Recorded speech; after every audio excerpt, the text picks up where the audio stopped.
When red wine exploded across my $50,000 rental gown, I smiled at my daughter-in-law and calmly told her she'd just made the biggest mistake of her privileged life. I walked out of that wedding reception with wine dripping from my designer beadwork, and by the time I reached my car, I'd already decided to destroy her family's empire. 3 months later, she'd learn exactly what happens when you humiliate a woman who spent 30 years as a forensic accountant.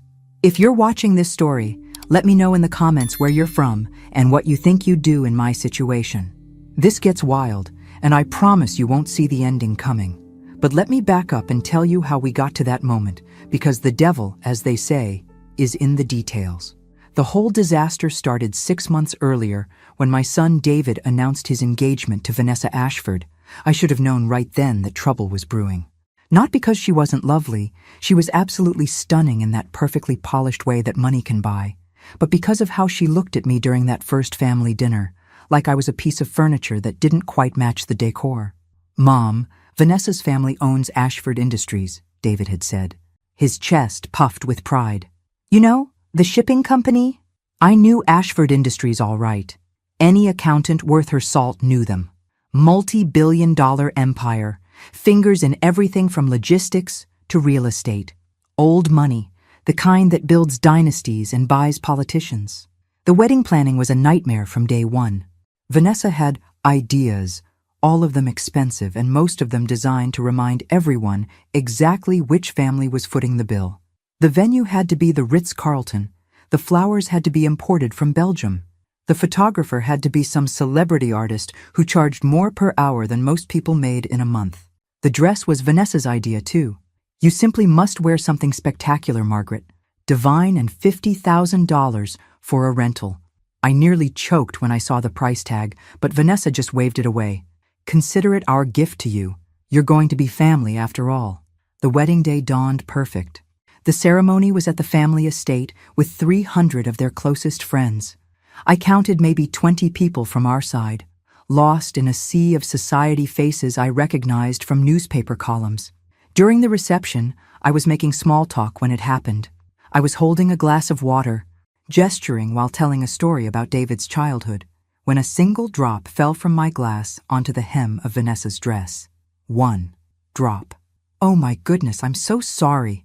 I'd immediately grabbed my napkin, reaching to blot the barely visible spot. That's when Vanessa's face changed. For just a split second, I saw something cold and calculating in her eyes. Then she gasped, stepped backward, and somehow, though I swear she did it on purpose, her wine glass tipped over, sending a full glass of red wine cascading down the front of my dress. "Oh no!" she cried, her hand flying to her mouth in mock horror. "I'm so sorry, Margaret.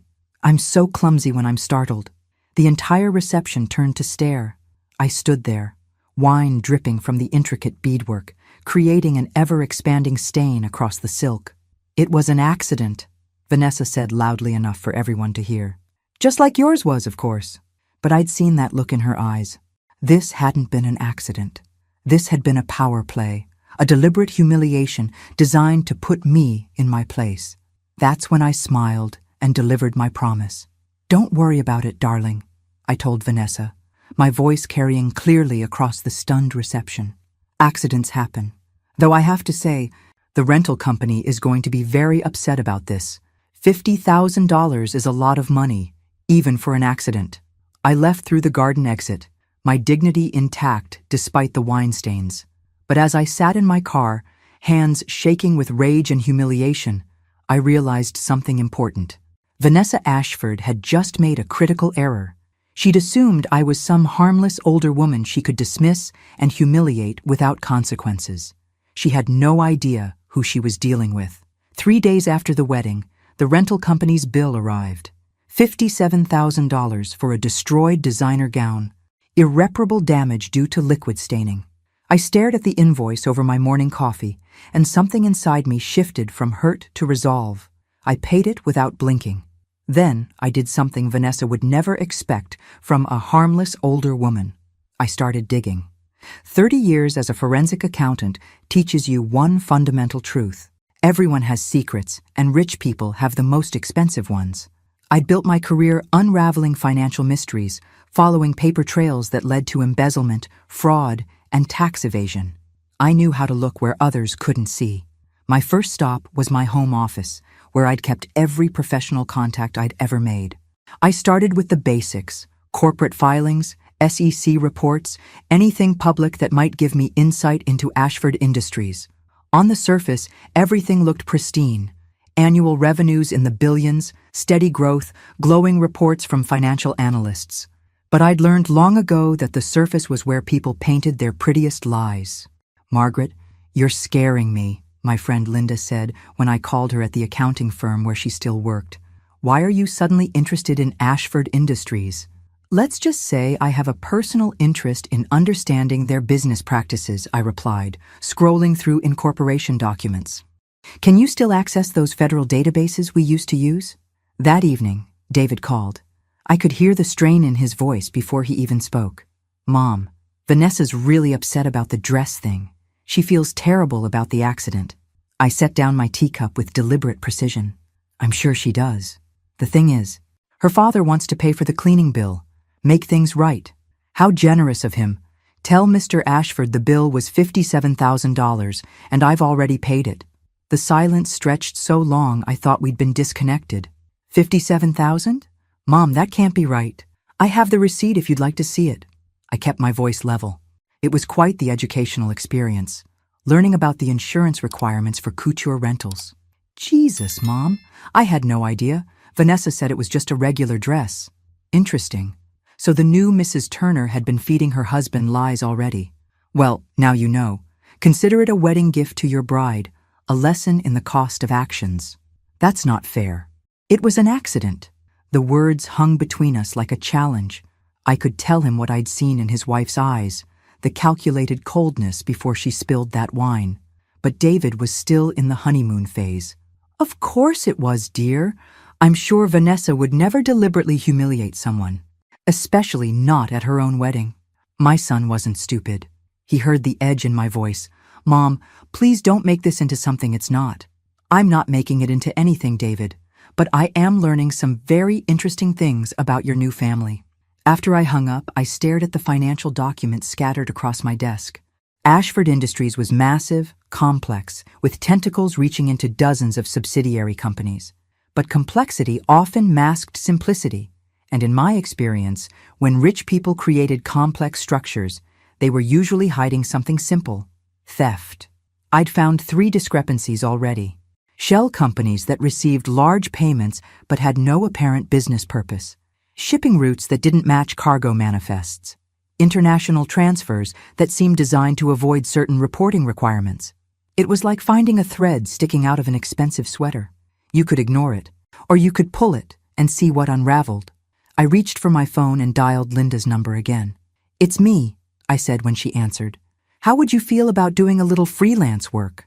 The paying kind?" "Margaret, what are you getting yourself into?" I looked at the wine-stained dress hanging in my closet. The $57,000 reminder of my new daughter-in-law's accident. "Something I should have done years ago," I said. "I'm going to find out exactly how the Ashford family really makes their money." 2 weeks into my investigation, I found the first real smoking gun buried in a subsidiary company's tax filings from 2019. Ashford Maritime Solutions had reported moving cargo worth $12 million through the Port of Charleston, but the customs declarations I managed to track down showed only $8 million in declared value.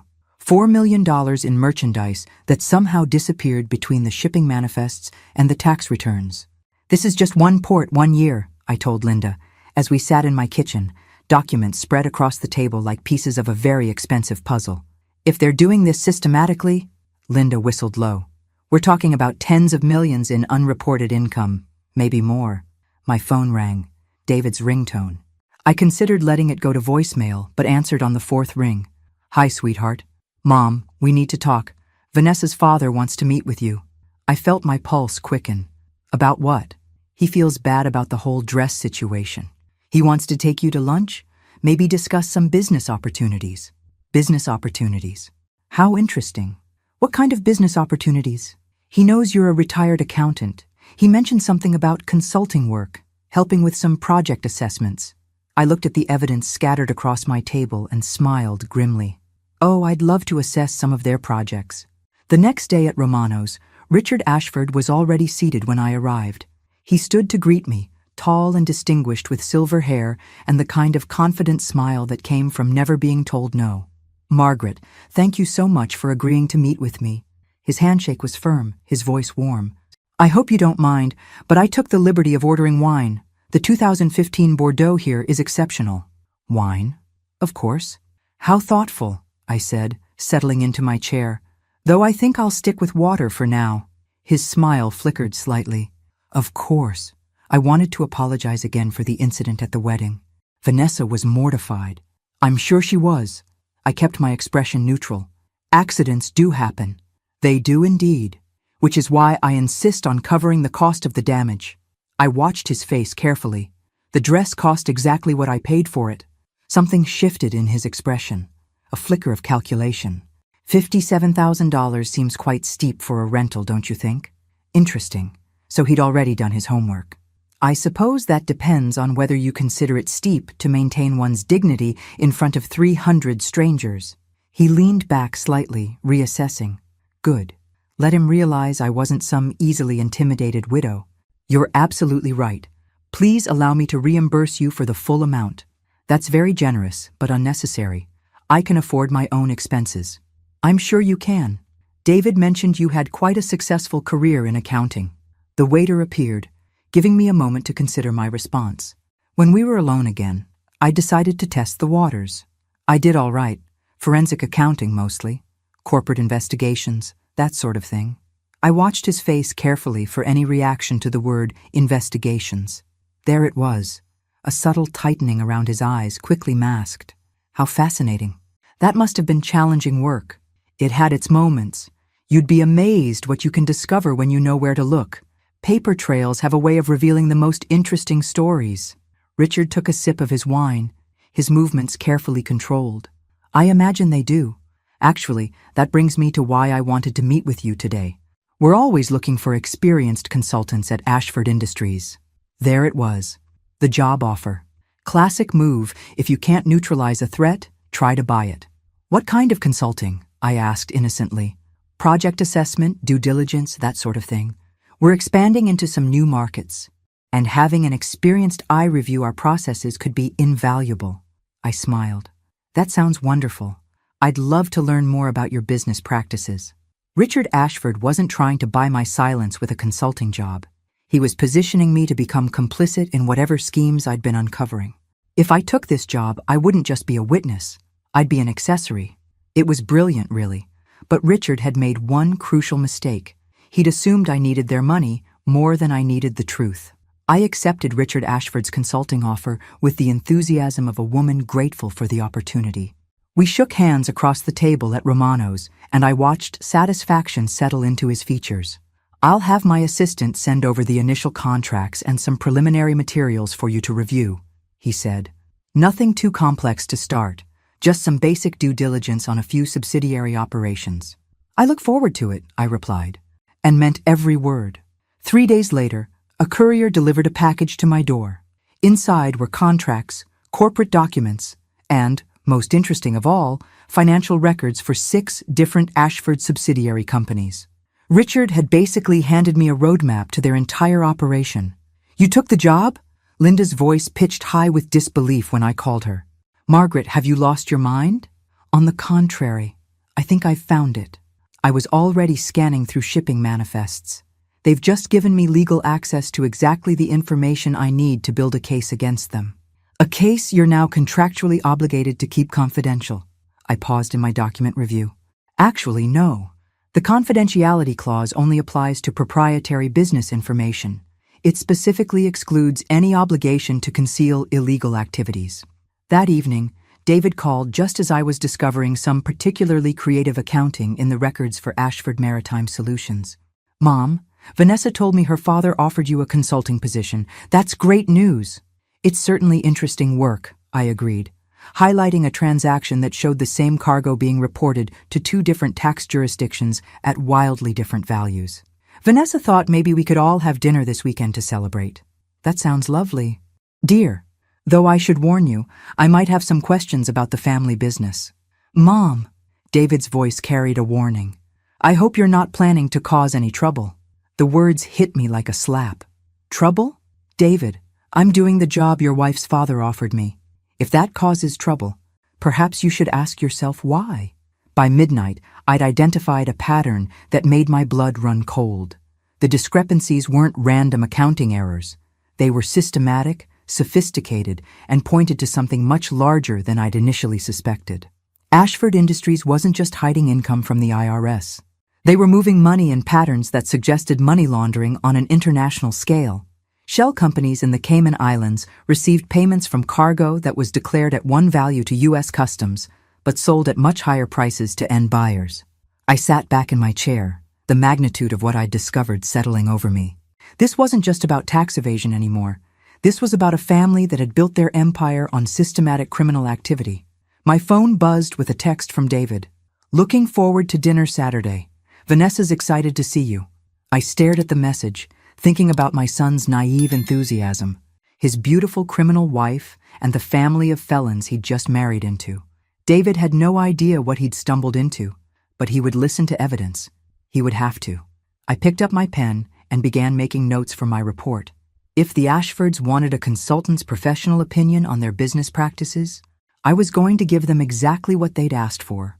And when I was finished, David would finally understand why his new family had been so eager to welcome him into their world. The real question was whether he'd choose truth over comfort when the moment came. Saturday dinner at David and Vanessa's new house was a masterclass in performance art.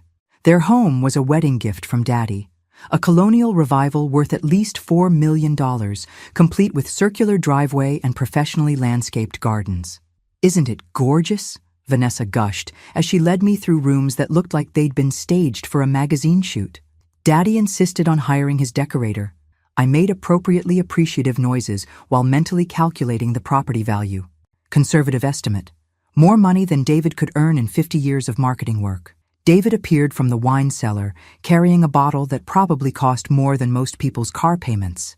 Mom, you have to try this. It's from the same vineyard where we stayed on our honeymoon. I accepted the glass, noting the vintage. 2005, Brunello di Montalcino, $1,500 a bottle. It's lovely, I said, taking a small sip. Though I have to ask, David, how exactly are you affording all this? The question hung in the air like smoke. Vanessa's smile flickered, and David shifted uncomfortably.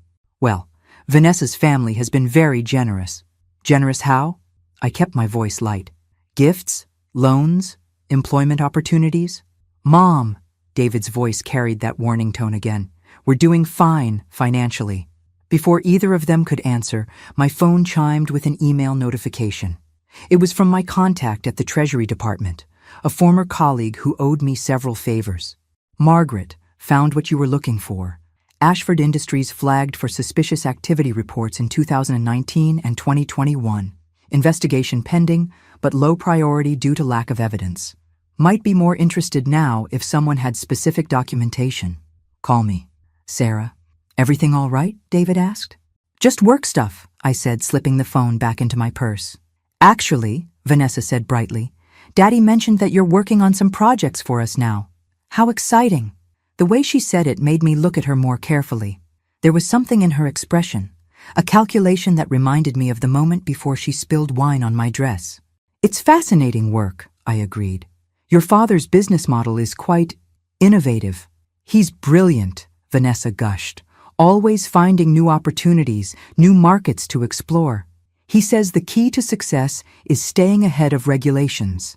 Staying ahead of regulations. That was certainly one way to put it. It wasn't until dessert that Vanessa dropped her first real clue about what they actually knew. Margaret, I hope you don't mind me asking, but have you found everything you need in the materials Daddy gave you? The question was casual, but her eyes were sharp. I'm making good progress, I replied carefully. Though some of the subsidiary structures are quite complex, I might need to dig deeper into the international operations. David and Vanessa exchanged a quick glance, so fast I almost missed it. I'm sure Daddy would be happy to provide additional documentation, Vanessa said. He's very committed to transparency. Transparency. from a family running what appeared to be a sophisticated money laundering operation. That would be helpful, I said, especially the customs declarations for the Caribbean routes. Some of the cargo values seem inconsistent. This time, the glance between them was unmistakable. Vanessa's smile became fixed, and David reached for his wine glass with slightly too much focus. "Which charities are you involved with?" I asked, changing direction. "Oh, several. The Maritime Heritage Foundation, the International Trade Education Society, the Caribbean Development Initiative." Each name hit me like a small shock. I'd seen those organizations in the financial records. They were all recipients of significant donations from Ashford Industries. As I drove home that night, I realized the dinner had been a test. They'd wanted to see how much I knew, how much I suspected, how much of a threat I might pose. By asking about the Caribbean routes, by showing interest in the charities, I'd revealed that I was looking at exactly the areas where their most damaging secrets were hidden.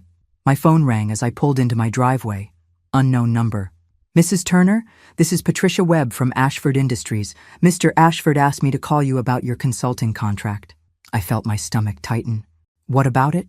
"There's been a change in scope for the initial project.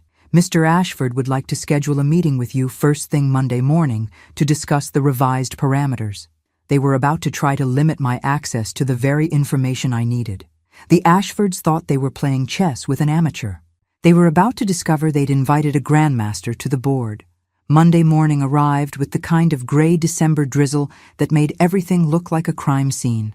The Ashford Industries building was a monument to corporate success. 30 stories of glass and steel that dominated the downtown skyline.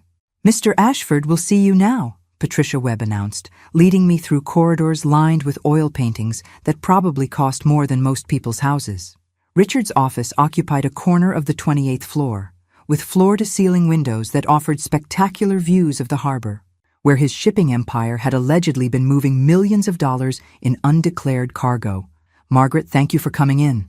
He rose from behind a desk the size of a small aircraft carrier. "Please, sit down. I wanted to discuss your project scope," he began, sliding a manila folder across the desk. I opened the folder to find a revised contract that made my blood run cold. Where the original agreement had given me access to subsidiary financial records, shipping manifests, and international transaction data, this new version limited my review to domestic operational efficiency protocols. In other words, they wanted me to analyze office supplies while staying far away from anything that might reveal actual crimes. "This is quite a change," I said carefully. "We realized the initial scope was perhaps too ambitious. Starting smaller will allow you to get familiar with our systems." The lie was so smooth, so practiced, that I almost admired his skill. "I see. And if I were to continue with my current analysis of the international shipping protocols, would that be a problem?" The question hung between us like a blade. Richard leaned back in his chair, and for a moment his mask slipped just enough to show me the steel underneath. "Margaret, I think there might be some confusion about your role here. You're a consultant, not an auditor. Of course, though in my experience the two often go hand in hand. Not in this case." His voice carried a note of finality. "The revised contract clearly outlines your responsibilities." I looked down at the contract again, reading the subtle legal language that would effectively muzzle me. If I signed this, I'd be locked into a consulting role that gave me access to nothing useful while creating a paper trail that showed I'd reviewed and approved their operations. Classic corporate whitewashing. It was brilliant, and it would have worked perfectly if they'd been dealing with someone who actually needed the money. "This is very generous," I said, closing the folder, "but I'm afraid I can't accept these terms." Richard's eyebrows rose slightly. "I beg your pardon?" "The scope is too limited to provide you with meaningful value.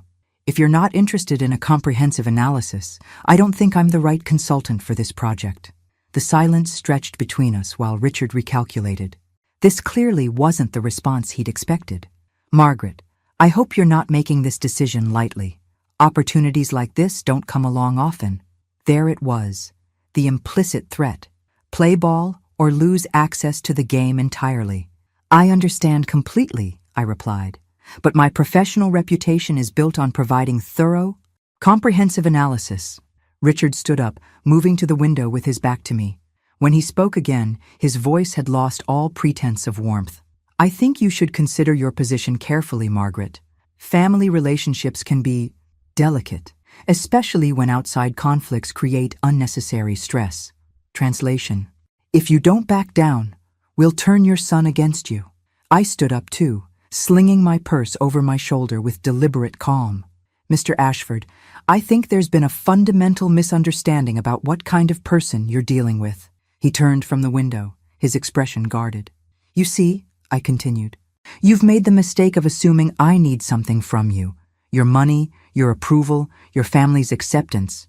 But the truth is, I don't need any of those things. What I need is the truth, and I'm very good at finding it. Richard's face had gone completely cold now. Be very careful. Margaret, you're playing in a league you don't understand. I smiled, the same smile I'd given his daughter-in-law after she destroyed my dress. Mr. Ashford, I've spent 30 years unraveling financial crimes that were far more sophisticated than anything your family has managed. You're not playing in a league I don't understand. You're playing a game I helped invent. I walked to the door, then paused with my hand on the handle. Oh, and Richard, that wine your daughter spilled on my dress? I kept the receipts. Funny thing about evidence, it has a way of surfacing at the most inconvenient times. I left him standing in his pristine office. By the time the elevator reached the lobby, my phone was already ringing. Sarah from Treasury. Margaret, I just got your message about the Ashford documentation. How soon can you get it to me? I stepped out into the December drizzle, feeling the electric thrill of a hunt about to reach its conclusion. How about this afternoon? I said. I think it's time the Treasury Department learned exactly how the Ashford family has been staying ahead of regulations. The game was about to change completely, and this time, I was holding all the cards. Sarah from Treasury met me at a coffee shop downtown, the kind of place where government employees could blend in with students and freelancers. She looked exactly like I remembered.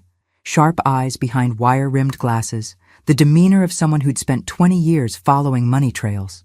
Margaret, you beautiful genius, she said, flipping through the documents I'd brought. This is a prosecutor's dream. You've connected transactions across 17 different subsidiary companies. 23? Actually, I found 6 more over the weekend. I sipped my coffee, watching her face light up. The Caribbean routes alone show nearly $40 million in unreported income over 3 years. Sarah whistled low. And you got all this from their own internal records? Richard Ashford hand-delivered it to my house. Signed, sealed, and legally obtained through a consulting contract that gives me explicit permission to review their financial operations. What about the confidentiality clause? I smiled. Read paragraph 7, subsection C. The confidentiality obligation specifically excludes any requirement to conceal illegal activities. Richard's lawyers were so confident they built their own loophole. Sarah laughed, shaking her head. These people really thought they were untouchable, didn't they? For 30 years, they've been right. I pulled out another folder. But here's where it gets interesting. The money laundering operation isn't Richard's brainchild. It's a family business that goes back to his father. I showed her the historical records I dug up, incorporation documents and tax filings that revealed a pattern spanning 3 decades. The Ashfords have been using their legitimate shipping business to move dirty money since the 1990s. Drugs, arms dealing, human trafficking. They don't care what they're laundering as long as the price is right. Sarah's expression grew grim. How much are we talking about total? Conservative estimate? $200 million in unreported income. If we factor in the money they've laundered for other criminal organizations, we're looking at transactions totaling over $1 billion. She closed the folders, her mind clearly racing. Margaret, you realize what you've just handed me? This isn't just tax evasion anymore. This is RICO territory. We're talking about dismantling an entire criminal empire. Good, I said simply. They earned it. My phone buzzed with a text from David. Mom, can you call me? Something's happened. I called David back as I walked to my car. He answered on the first ring, his voice tight with panic. Mom, where are you? Downtown. What's wrong? I just got a call from Vanessa. She said her father had a meeting with you this morning. And now there are federal agents asking questions at their office. I felt a thrill of satisfaction. Sarah hadn't wasted any time. Federal agents asking what kind of questions? About financial records, shipping manifests, international transactions. Mom, please tell me you didn't do anything stupid. Stupid. That was an interesting choice of words from someone who'd married into a crime family. David, I did exactly what Vanessa's father hired me to do. I analyzed his business practices and provided my professional assessment. To the FBI? To the appropriate authorities, yes. Jesus Christ, Mom. Do you have any idea what you've done? I've exposed a criminal organization that's been stealing from the American people for 30 years. I'd say that's a pretty good day's work. They're family now. Vanessa is my wife. And Richard Ashford is a criminal who's been using his legitimate business to launder money for drug dealers and arms dealers. Your wife is a beneficiary of blood money, David. Even if that's true, why couldn't you just walk away? Why did you have to destroy everything? Because they humiliated me at your wedding.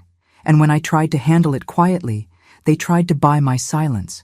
And when that didn't work, they threatened to turn you against me, which, apparently, they've succeeded in doing. This isn't about choosing sides, isn't it? I interrupted. Because it sounds like you've already chosen, and it's not your mother. I hung up before he could respond, my hands shaking with rage and heartbreak. By evening, the story had broken on the local news. Federal investigation targets major shipping company. I poured myself a glass of wine and settled in to watch my handiwork unfold on television. It should have felt like victory. Instead, it felt like war. The next morning brought 3 phone calls that changed everything. The first was from my lawyer, warning me that the Ashfords had hired the most expensive criminal defense team on the East Coast. The second was from Sarah, telling me that Richard Ashford had been arrested at his home at 6 a.m. The third was from David, and his voice was completely different from the day before. Mom, I need to see you. Can I come over? Of course. When he arrived an hour later, he looked like he'd aged 5 years overnight. His hair was disheveled, his eyes were red-rimmed, and his clothes looked like he'd slept in them. They arrested Richard this morning, he said, slumping into my kitchen chair. Vanessa's completely falling apart. I poured him coffee, noting the way his hands shook. How are you holding up? I don't know. I can't process any of this. He looked up at me with haunted eyes. Mom, is it really as bad as they're saying on the news? What are they saying? Money laundering, tax evasion, RICO charges. They're talking about criminal conspiracy going back decades. All of that appears to be accurate, yes. David put his head in his hands. How did I not see it? How did I marry into this and not have any idea what they were doing? For the first time since this all began, I felt genuine sympathy for my son. Because they're very good at hiding it, and because you had no reason to look for it. But you did. I thought about how to answer that. I started looking because Vanessa humiliated me, and I wanted to know who I was dealing with. I kept looking because what I found was too serious to ignore. David was quiet for a long moment. Then he asked the question I'd been dreading. What's going to happen to Vanessa? I don't know. That depends on how involved she was in the actual operations. She wasn't involved. She doesn't know anything about the business side. I pulled out one of the files I'd given to Treasury, the charity donation records. David, look at this. He reluctantly took the papers, scanning the highlighted entries. The Maritime Heritage Foundation received $3 million from Ashford Industries last year, I explained. The International Trade Education Society got $2.5 million. The Caribbean Development Initiative got $4 million. So, they're generous with charity donations. All 3 organizations are run by Vanessa. She's the president of Maritime Heritage, the executive director of Trade Education, and the founder of Caribbean Development. David stared at the papers, the implications slowly sinking in. David, these aren't real charities. They're shell organizations designed to create tax deductions while funneling money through the Caribbean banking system. Vanessa has been running 3 separate money laundering operations disguised as humanitarian work. The color drained from his face. That can't be right. Look at the expense reports. Maritime Heritage spent $60,000 on office supplies last month, but has no office. Trade Education paid $800,000 for educational materials to a company that doesn't exist. My son stared at the evidence, and I could see the moment when denial cracked and reality flooded in. She lied to me, he whispered, about everything. I'm sorry, sweetheart. No, you're not. His voice was bitter. You're happy about this. You get to be right about her. The accusation stung because there was a grain of truth in it, but only a grain. "I'm not happy that you're hurt," I said quietly. "But I'm not sorry that the truth came out." David stood up abruptly, pacing to the window. "What am I supposed to do now? My wife is about to be arrested. My house is owned by criminals. Everything I thought I knew about my life is a lie. You start over. You separate yourself from their crimes legally and financially. And you decide what kind of man you want to be going forward." He turned from the window, his expression desperate. "Can you help me?" "Of course I can," I said. "But first, you need to answer a question honestly. Did you know anything about their business practices? Anything at all?" David met my eyes, and I saw my son, really saw him, for the first time in months. "No," he said quietly. "I swear to you, I had no idea." I believed him. Despite everything, I still loved him. And that was enough to start rebuilding what Vanessa Ashford had nearly destroyed. "Then we'll figure this out together," I said. "But you might need to testify against your wife." Vanessa's counterattack came exactly 72 hours after her father's arrest, delivered by a lawyer who looked like he charged $1,000 just to answer his phone. "Mrs. Turner, my client has some concerns about your recent actions," he said, settling into the chair across from my kitchen table with practiced confidence. Marcus Blackwood was old-school Boston establishment, Harvard law, expensive suits, and the kind of political connections that could make problems disappear. If the Ashfords had hired him, they were playing for keeps. "I'm sure she does," I replied, pouring myself tea with deliberate calm. "Would you like some coffee, Mr. Blackwood?" "This isn't a social call." He opened his briefcase with surgical precision. "My client believes you've acted in bad faith regarding your consulting agreement with Ashford Industries." "How so?"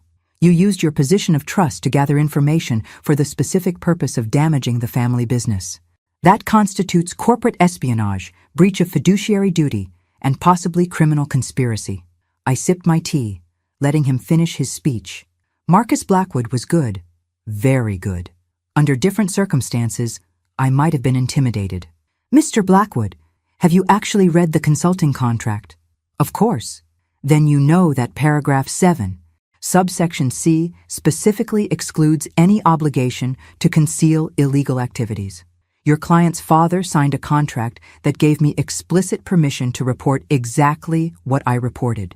His confident expression flickered slightly. "The contract was signed under false pretenses." "Did I?" "Because as I recall, Richard Ashford offered me the position after I'd already asked pointed questions about shipping discrepancies and customs declarations. If he chose to hire someone who was asking the right questions, that suggests either remarkable stupidity or remarkable arrogance. My client was 19 when these alleged activities began. Your client was running 3 separate money laundering operations disguised as charities." I interrupted. "The youngest shell company was incorporated when she was 25. Try again." Blackwood's jaw tightened. "Those were legitimate charitable organizations." I pulled out a folder and slid it across the table. Caribbean Development Initiative donated $2 million for hurricane relief to St. Lucia in 2023. St. Lucia didn't have any hurricanes in 2023.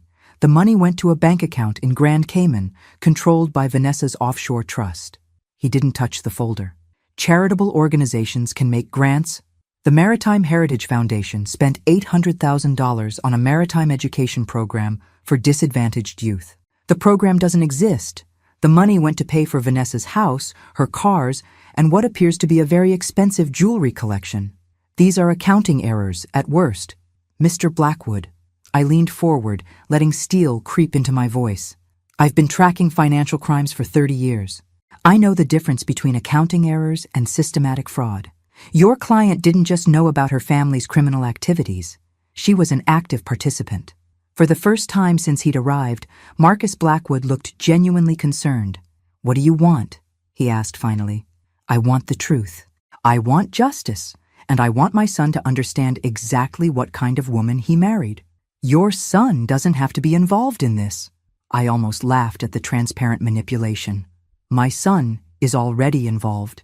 He's married to your client, he's living in a house bought with criminal proceeds, and he's been unknowingly benefiting from money laundering operations for months. We can protect him." "From what? From the truth?" Blackwood shifted tactics. "Mrs. Turner, you're a mother. Surely you understand the importance of family loyalty. Vanessa is your daughter-in-law now. She became part of my family when she threw wine on my dress to humiliate me in front of 300 people. Everything that's happened since then has been a direct result of that choice. This is about revenge. This is about consequences. Vanessa thought she could treat me like garbage because I was just some middle-class nobody who didn't matter. She was wrong. My phone buzzed with a text from David. FBI wants to interview me tomorrow. Can you be there? I showed Blackwood the message. It looks like your client's husband is ready to cooperate with federal authorities. I'd suggest you advise her to do the same. Blackwood stood up, snapping his briefcase shut with barely controlled frustration. This isn't over, Mrs. Turner. You're absolutely right, I agreed. It's not over. It's just getting started. After he left, I called Sarah to give her a heads up about the legal maneuvering. They're going to try to paint you as a vindictive mother-in-law, she warned. Let them try. I have 30 years of professional credibility and a paper trail that shows exactly how I obtained the evidence. What about your son? I looked out at my garden. Roses and lavender that had taken years to establish but now bloomed beautifully with proper care. My son is going to learn that sometimes the right thing to do is also the hardest thing to do, I said. The Ashfords were about to discover that good men could be very dangerous when they finally decided to stop being naive. The breakthrough came from an unexpected source. Vanessa herself, in a moment of breathtaking stupidity that would have been hilarious if it hadn't been so perfectly predictable. David called me at 7 a.m, his voice tight with barely controlled fury. Mom, I need you to come over right now. And Mom, you were right about everything. I arrived at David's house to find FBI agents loading boxes into unmarked vans while neighbors clustered on sidewalks, whispering behind their hands. David met me at the door, his face gray with exhaustion and shock. They arrested Vanessa an hour ago, he said without preamble. But that's not the worst part. He led me to his home office, where Agent Sarah Chen from the FBI was waiting with files spread across his desk. Mrs. Turner, Agent Chen nodded. Yeah. Thank you for coming. We have a situation that I think you'll find interesting. She gestured to bank statements and wire transfer records. Your daughter-in-law made some very poor decisions after her father's arrest. Instead of laying low, she decided to move money. I scanned the documents, my professional instincts immediately cataloging the transactions. She was trying to liquidate assets before they could be frozen. Exactly. $18 million moved to offshore accounts in the Cayman Islands, Switzerland, and Singapore, all within 48 hours of Richard Ashford's arrest. That's not just money laundering, I realized. That's obstruction of justice, and conspiracy to commit fraud, and destruction of evidence. Agent Chen smiled grimly. Your daughter-in-law just graduated from potential witness to primary defendant. David sank into his desk chair, staring at the evidence. She told me she was just consolidating accounts to help with legal fees. David, I said gently, $18 million is more than most people see in a lifetime. But there's more, Agent Chen continued. The transactions Vanessa made led us to accounts we didn't know existed, accounts that contain records going back 40 years. She pulled out another folder. The Ashford money laundering operation isn't just a family business. It's part of a larger criminal network that includes arms dealing, human trafficking, and drug distribution across the entire eastern seaboard. I felt my breath catch. How large a network? 17 different criminal organizations. Combined revenue of over $3 billion annually. The Ashfords weren't just laundering their own money. They were providing financial services to some of the most dangerous criminal enterprises in North America. David looked up from the bank statements, his face pale. You're saying Vanessa's family was working with drug dealers? And worse, Agent Chen confirmed. We found transactions linked to a human trafficking ring operating out of Miami for 15 years.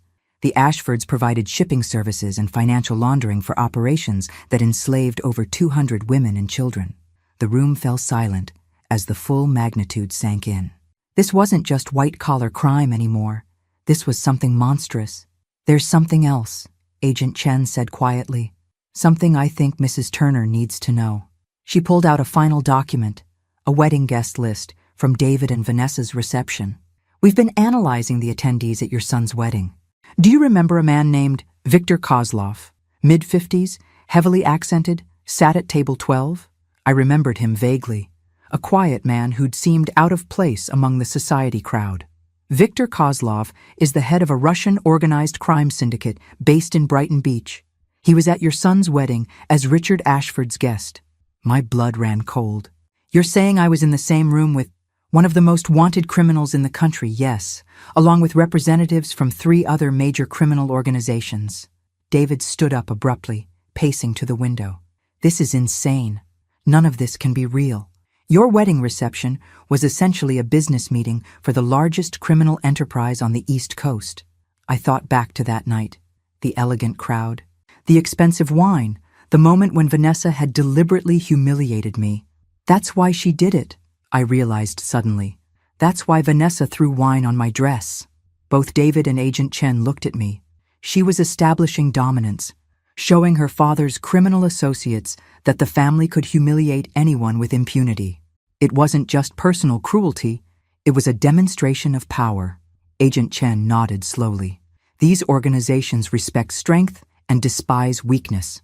Publicly humiliating someone and getting away with it would have sent a very clear message. David turned from the window, his expression a mixture of horror and fury. She used our wedding to intimidate my mother in front of criminals? Your wedding was never about marriage, David, I said quietly. It was about business. You were just the prop that made it look legitimate. For a moment, my son looked like he might be sick. Then something hardened in his expression, a resolve I hadn't seen since he was a teenager. What do you need me to do? He asked Agent Chen. Testify. Against all of them. We're going to dismantle this entire network, but we need someone on the inside who can verify the family dynamics, the business relationships, the way money flowed through their operations. David looked at me, and I saw the boy he'd been and the man he was becoming. Will you help me? He asked. I thought about the wine-stained dress, then about the 200 enslaved women and children whose suffering had funded my son's fairy tale wedding. Of course, I said. Let's destroy them all. The trial of United States versus Ashford began on a Tuesday morning in October at Yuansiki, almost exactly 1 year after that disastrous wedding reception. I sat in the gallery watching federal prosecutors lay out their case against Richard Ashford, his daughter Vanessa, and 14 co-conspirators who represented what the media had dubbed the largest organized crime syndicate in Eastern Seaboard history. David sat 3 rows ahead of me, dressed in his best suit, ready to testify against the woman he'd once loved enough to marry. The transformation in my son over the past year had been remarkable. Gone was the naive young man who'd been dazzled by wealth, replaced by someone who understood that integrity couldn't be bought. The prosecution's opening statement was devastating.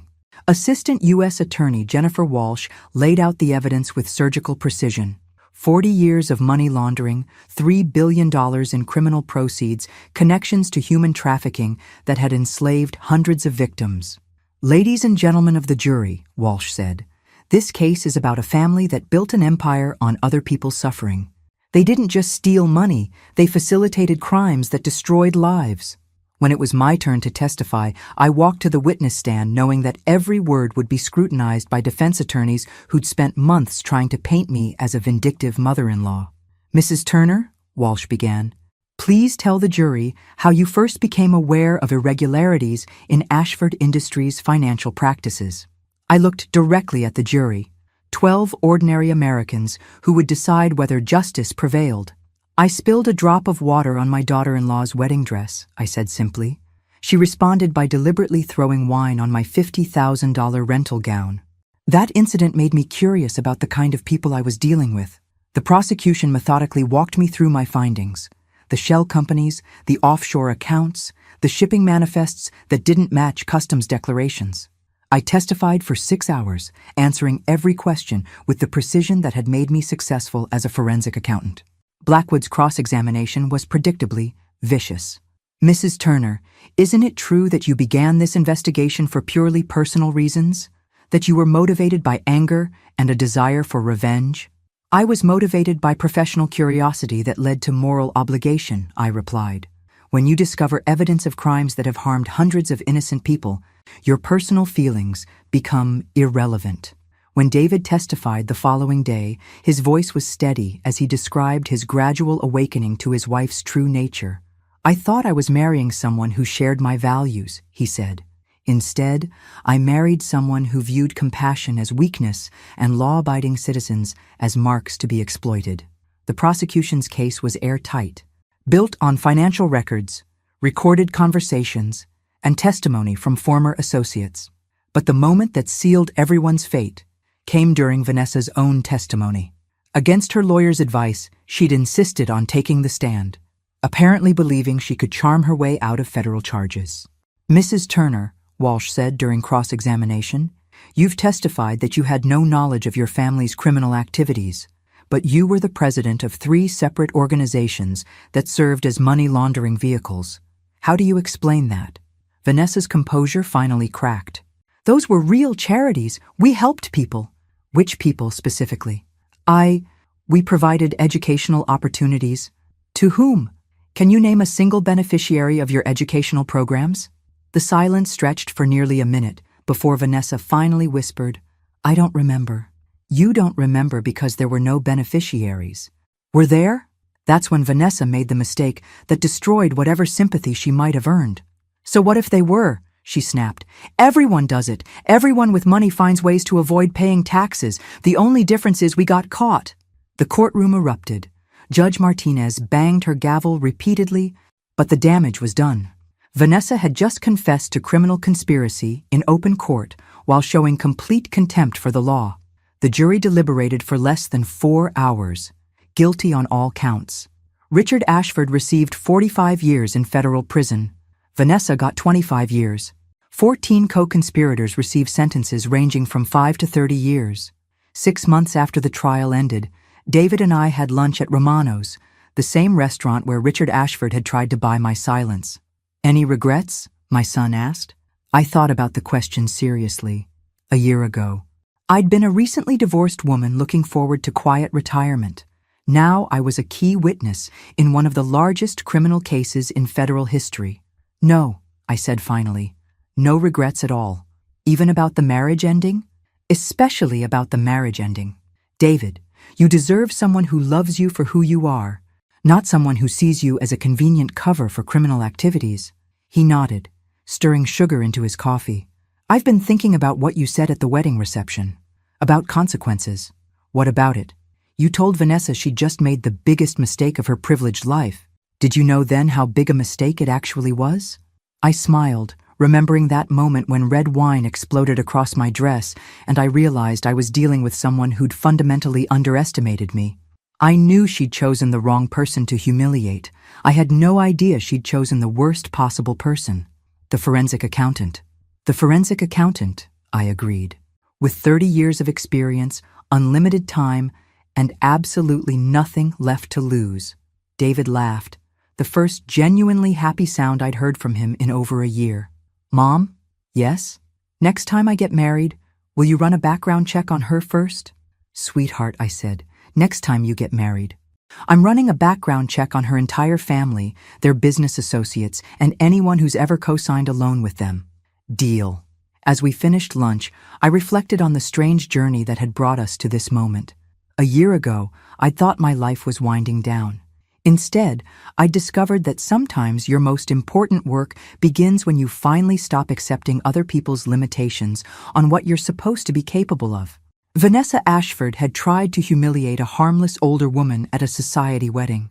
Instead, she'd awakened a forensic accountant with a lifetime of skills and nothing but time to use them.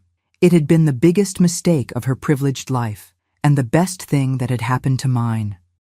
Thanks for listening. Don't forget to subscribe and feel free to share your story in the comments. Your voice matters.